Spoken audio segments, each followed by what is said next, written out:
Hey, this is Drake here. I was coming back with another First Descendant video. Made an ultimate Freyna build, and I'm sure there's probably a bajillion of them out there on the internet, but I kind of did it for my daughter.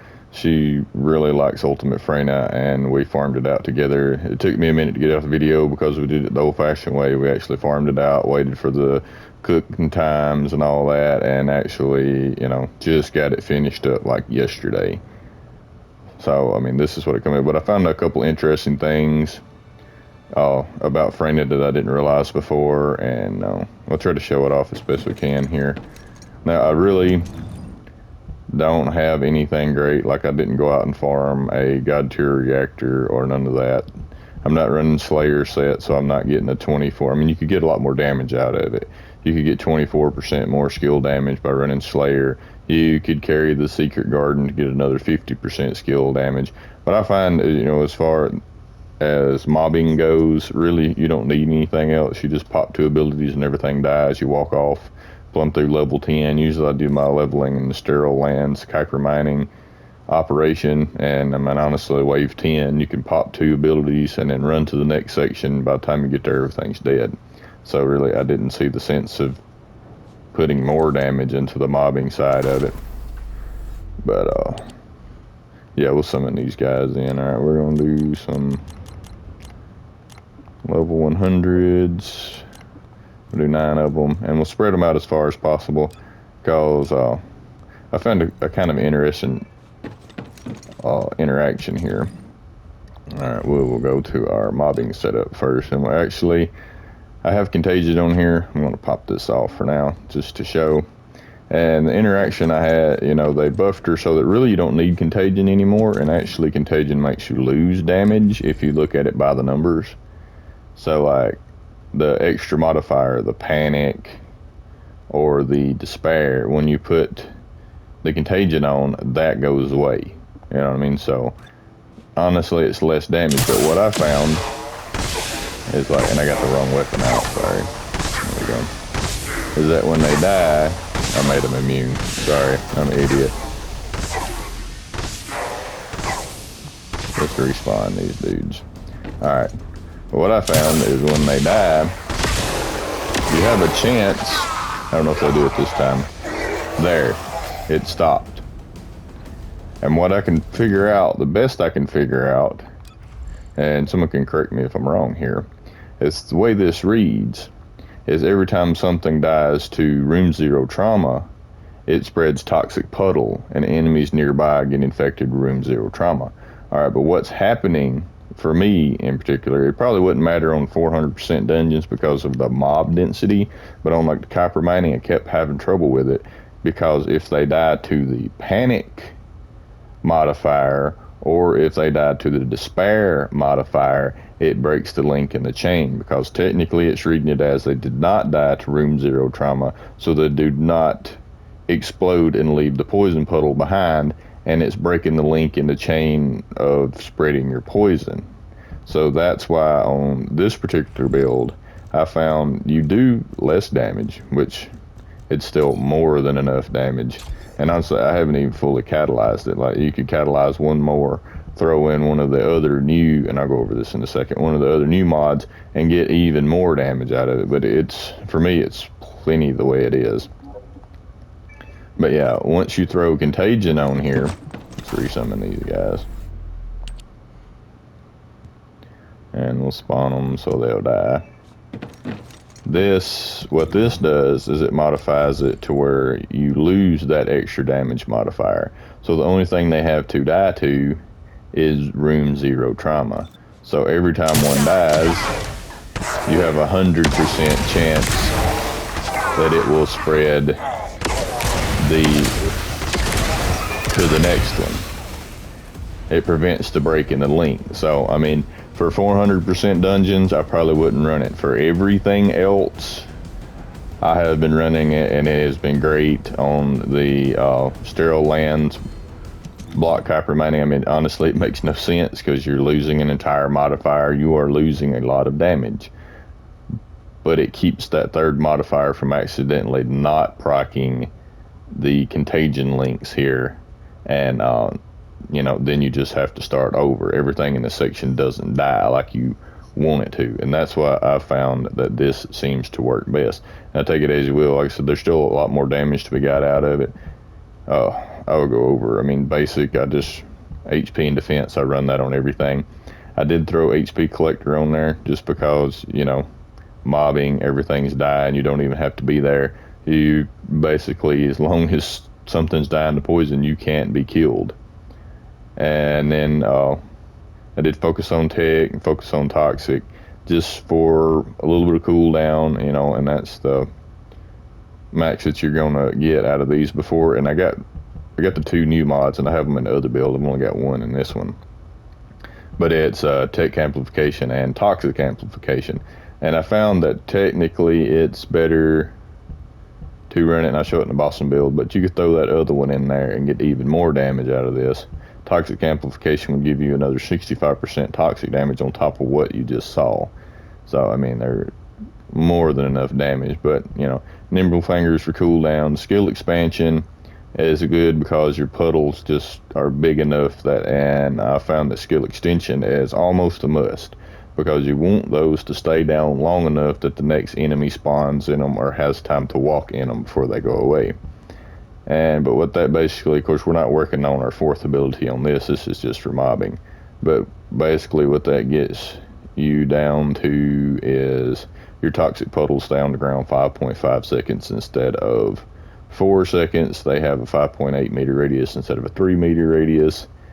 And, you know, it makes your other stuff stay on the ground a little longer too. You know, this one's 16.4 seconds down and 12.4 second cooldown, so 100% on it. And this one is 5.5 seconds down and 6.8 second cooldown, so almost 100% on it. So this build functions really, really well just for, honestly, I call it mobbing, but it's more like a leveling build, just for leveling up. Now, this is the bread and butter. I haven't went out and farmed the new one yet, but I found a few interesting things here that I didn't know about Freyna. Alright, first thing is her ultimate does not scale off of duration.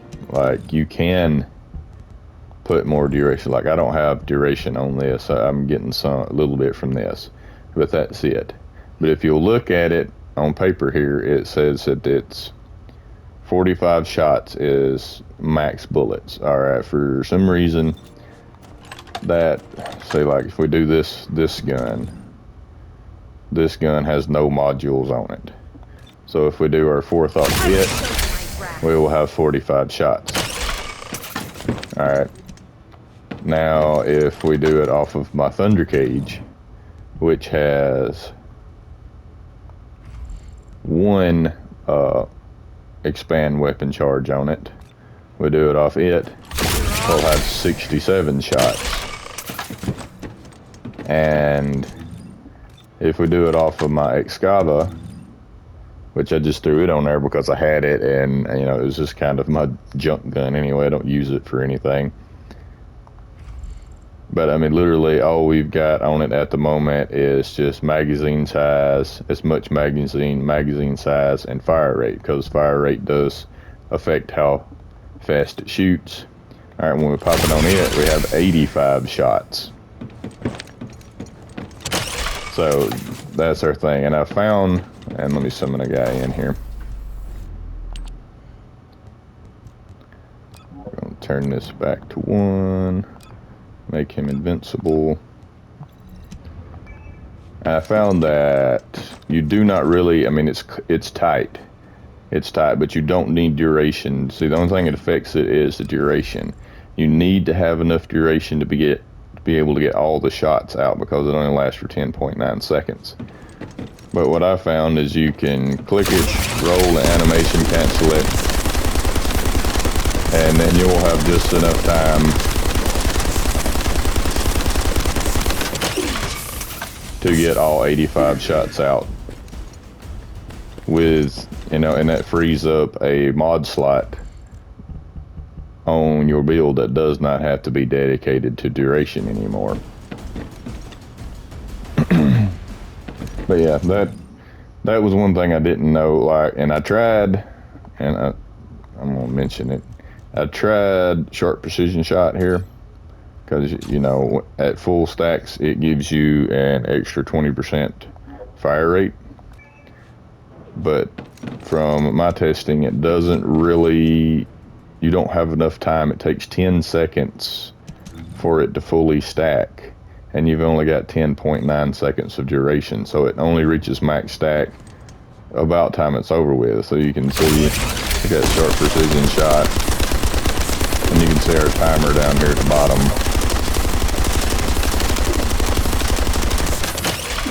It's almost exactly identical. So I mean, if you could get more shots, but I couldn't find another magazine. Like, there is no way to get more magazine size on a weapon that I have found.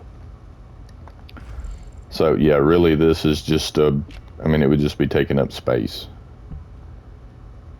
honestly, at this point. So I mean, 25% is enough. I don't know if it's directly affected by weapon fire rate or not. I just tried it on Excava because I had it there. But yeah, I mean, that's basically it. See, I'll go over the modules on this one, and there's not a lot of difference other than I'm not even running the Transcendent mod on this one. Just got your sub mod and of course HP and defense. And I do have MP conversion on here for, we want as much cooldown as we can get because our 4 is currently on a 35-second cooldown. And to me this is pretty awesome because her 4th ability really only costs like 53 MP to cast, and that's it. You know, it's not like Lepic or something that's consuming MP every time you shoot it. You cast it once, that's the one-time MP consumption, and then however many rounds you have on it is just dictated by your gun. So as far as ultimates goes, it's very economical to run because you know what I mean? It only costs 53 MP, and you, whether you fire 1 bullet or 85 bullets from it, it costs that amount every time. And on a very short cooldown. You could get a little shorter cooldown, but you know, this is just what I got right now. And now I'm not running any Transcendent mod because honestly we want that second modifier on this because it's just another damage tick on there. But anyway, back to the build. Now, I went the non-crit route just because I wanted to test out the new mods. And honestly, it does pretty good, but we got MP conversion on here for maximum cooldown with no, I didn't want to lose any damage, so I went to MP route. You could go with the other one that removes some skill power modifiers, kind of maker's choice here. And we got focus on tech for another 68% skill modifier. Nimble fingers for cooldown, for as much cooldown as possible. And we run power increase, which I was running the focus on toxic, and I saw it on another video, and it turns out to be true. Like, from swapping to focus on toxic to skill power, the number say it's less, but I gain like 15% more damage by swapping. I'm trying to keep the video short, so I won't really show it, but it does work if you want to try it. And they're both battles, so you can only run one. But this one, it took me from doing like 285,000 a shot to 315,000 a shot. So, you know, why not? If you're building it anyway, might as well just throw it on. The only thing I lost was, that would be the other way. If you do focus on toxic, then you get another 6% cooldown. It pushes you down to 28-second cooldown instead of 35. But you do lose about 10-15% damage, so just maker's choice on that one. I chunked spear and shield in here because that was our duration mod on the other build, so you could run a better defense, but that's just to squeeze out just a little bit more skill power out of it. And then these are the new mods, toxic amplification and the tech amplification, which this one gives us another 65% toxic skill power, and basically, you know, we do no critical hits. We don't lose any damage, we just don't gain any critical hits. And this one here does another 61% tech power modifier, but there again, critical hit rate, critical hit damage are both like negatives, but actually they don't go into the negatives, so it has no negative effect other than you lose it. And then I just threw maximum or battle stamina on there for that little bit of duration that you need to get all your shots, your ultimate out, and a little bit more HP to be more sustainable. Like I said, you could swap this out for a better HP mod. You could swap this one out for a better defense mod. There's a little flexibility in the build. You know, there's honestly more things than you can usually swap out without having to recatalyze on this particular build. And as far as, I just run the same thing on everything. Honestly, I meant to change this one over. I usually run when it has shield recovery out of combat. But yeah, I mean, just max HP on this one, defense with a max MP roll on it, and then double defense. And I like defense and max shield, but this one could be swapped out for HP and max shield if you want. I mean, currently we're at like 10.5 HP, 70,000 defense. We only got like 791 shield, and we got like 279 MP. So that means we can cast our ability, our fourth ability, 5 times without having to have any type of MP recovery, as long as we don't use another skill. So that's pretty nice. And we can potentially cast it every 30 seconds because it's going to take 5 seconds to unload it. So you can dish out a whole lot of damage with it. And like I said, you should just pop this and you can see it does 315,000 per shot. I don't know if you can see it or not. And also you're getting the poison ticks of 106 and 111,000 per second also. So I mean, I figured up, you're getting, I can't remember, I think it was like close to 25 million damage per fourth ability that you use. But that's about it. So I don't think I'll show inversion. Really, you know, inversion is more survivability. I'm just running the same old things. Now, like I said, I like this one because when you're in the void, let's see, which one is here?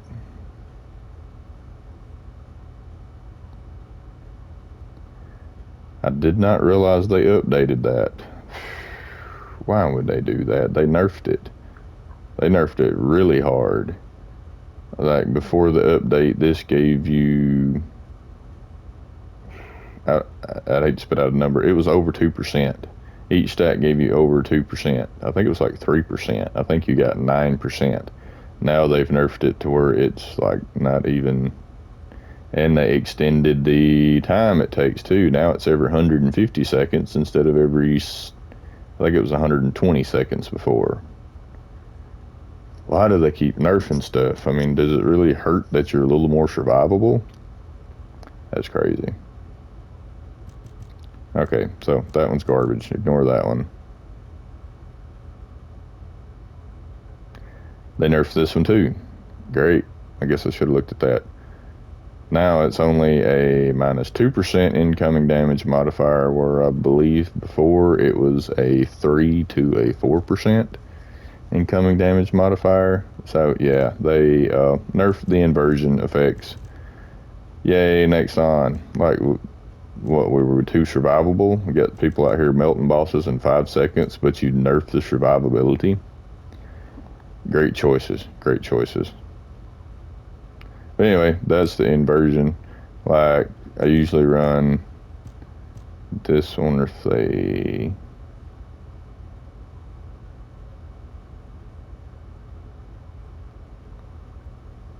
yeah, well, they didn't nerf that one.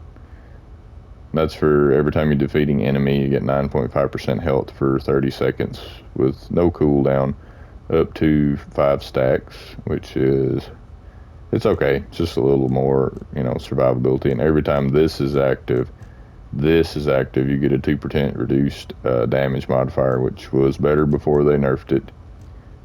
And what is this other one? I forget which one that we have here. Yeah, there it is. Oh, great, and they nerfed this too. It was every 60 seconds. Now they changed it to every 70 seconds. Why do they keep doing this? I wasn't going to ramble, but apparently I need to make another rant video, because why do they keep nerfing the survivability end of this? All they're doing is making it harder on people who are trying to get their way to end game, and not really affecting the people who are kind of abusing the overpowered builds in the game, in my opinion. But you know, that's just an opinion, I guess. Yep. So they nerfed these across the board. Every one of these are less effective than they were before the update. Great. Okay, but anyway, that's the inversion stuff. That's the Freyna build. Like I said, I just found a few interesting interactions, a few things that can help you or hurt you. And the main thing was, I would say, just like make you a burner gun. Because honestly, I wouldn't want to set my real weapon up with maybe this. It would be better with a crit mod. So what I did was just went out and farmed me an Excavo mounting, or I mean, whatever weapon you want. Just some junk weapon that you have, and just make sure you've got it in your hands when you go into the boss fight. You know what I mean? And just throw those 3 mods on there, and that's all you need. And honestly, like I said, you take your ultimate from doing 45 shots to 85 shots. That's a huge damage increase just for carrying a junk gun in your hands. Anyway, that's it. If you liked the video, give it a thumbs up. If you have any questions, leave it in the comments. And if you want to see more, click the subscribe button. As always, thanks for watching.